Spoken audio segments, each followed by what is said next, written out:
First impressions are everything. People will judge you based off of what they see. You will never get views or generate sales if the people stop watching before they start. But that doesn't mean that your content needs to be expensive. I've made my clients tens of millions of dollars, and they all do it with the most affordable equipment. I'm going to show you that simpler is always better when you start making content, and the exact gear that I use to crank out max quality content without breaking the bank. Immediately grabbing the attention of the audience while nailing aesthetics. I hear this all the time. Make high quality, expensive content, or I hear this other thing. Just be authentic and focus purely on volume like Gary Vee says. Understand this, not all viewers require high quality content or fire and forget content like Sam Sulek or Wes Watson. In a way, they both are correct, and simultaneously both are wrong, because there is no such thing as one content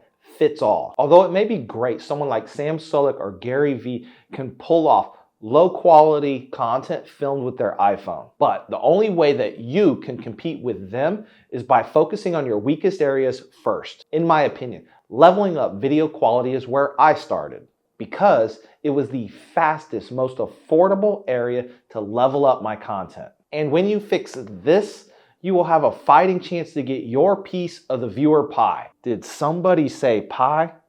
I digress. The reason why someone like Sam Sulek can blow up on the internet isn't because it's the thing he's doing. It's how well he's doing the thing in comparison to others on the internet. Sam Sulek didn't blow up because he pressed record every single day for a year while he was in the gym. It's because he mastered 3 of the 4 creator zones in a relatively short amount of time. It wasn't because of what he was doing. It was because of how well he was doing certain things. As you can see, content is broken up into several distinct buckets: credibility, presenting, communication, and production. Sam had high marks in credibility. He was jacked. He communicated to us like we were one of his workout buddies. And his presenting ability was very digestible. So, he was above average in 3 of the 4 pillars, only truly lacking in production quality. Most of us start with credibility, but every other skill on that list requires time to master. Maybe 50 to 100 videos. So that's a minimum of 1 year by making 1 video a week and getting almost nothing in return. But the easiest investment in time and resources to solve for is production quality. Okay, so the fastest, easiest, most affordable way to level up your content. Step 1. Take a look at this example right here. It's the exact same location. One example is with great lighting. The other example is with poor lighting. Most don't understand is that lighting is the entire game about making videos look great. If you capture your content incorrectly, you look washed out, no depth, and boring. That means nobody is going to want to stick around and watch any more of you. And no, you don't need to spend tens of thousands of dollars on lighting like you're on a James Cameron movie set. I purchased an Amaran light for about $300. And for about $200, I purchased a softbox from Aperture. Setup is pretty easy. If you want to go full cinematic,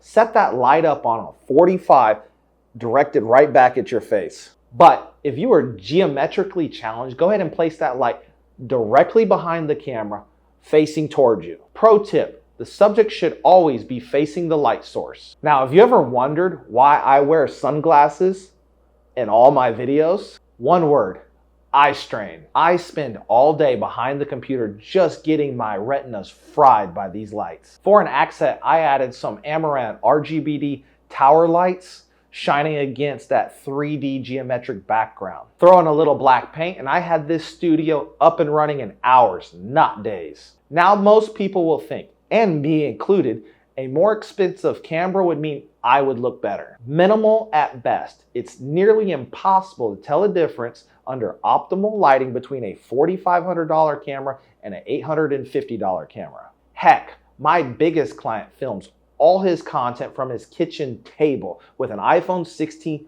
Pro Max. He has mastered lighting and depth, but he has been making content for almost 8 years and uploaded almost 1,000 videos, completely maxing out credibility, presentation, and communication. But his production is good enough. For me, I'm pretty far away from that 1,000 video milestone, so I must master production because it's the easiest to nail. I need to squeeze every ounce of quality out of my production from end to end to master the long form content system, while my other skills level up with repetition and time. Which brings us on to step number 3. The moment you are introduced into a space, you immediately know whether you like it or you hate it. Ask yourself, do you like a messy space? Probably not. Nobody loves a messy space other than the people on that show called Hoarders. A messy backdrop has the exact same effect on the audience. Our backdrop must do 2 things. It definitely cannot be a distraction and should be absolutely minimal. Only a few visual components in the background. Go ahead and remove your backpack, your shopping bag right now. I'll wait. Now, you don't need to film in some fancy studio. After producing content for a few years, there are just a few simple rules to follow. Rule number 1, use what's around you. Use a plant, a bookshelf, a stand-up light, a piece of artwork that you love. Remember, my biggest client films all his content from his kitchen table using a water bottle as a stand for his iPhone 16 Pro Max. Rule number 2, if possible, use a little depth. You want a background that's a little blurry so that you can create that high quality cinematic look. If you have the space, go ahead and move away from that wall a little bit so you can create that depth. I personally think aesthetically it looks a ton better than filming up against the wall. As you can see, I'm filming in a studio. I painted the walls black and purchased some 20 by 20 geometric tiles. I personally prefer the look, but eventually I'll probably add a fresh spin and change it up. Visuals isn't the only thing that can set it off.